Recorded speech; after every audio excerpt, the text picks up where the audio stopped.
Gara ni Miko. Dajubu. Ano yun? Okay ka lang?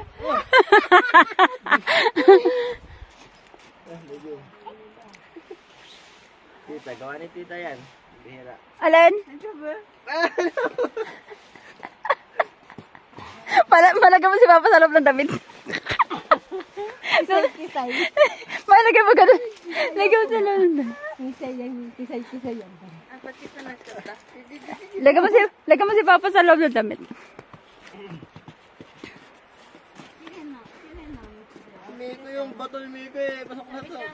May kutsang. Sino na yung pigot si Sarah? Ano po?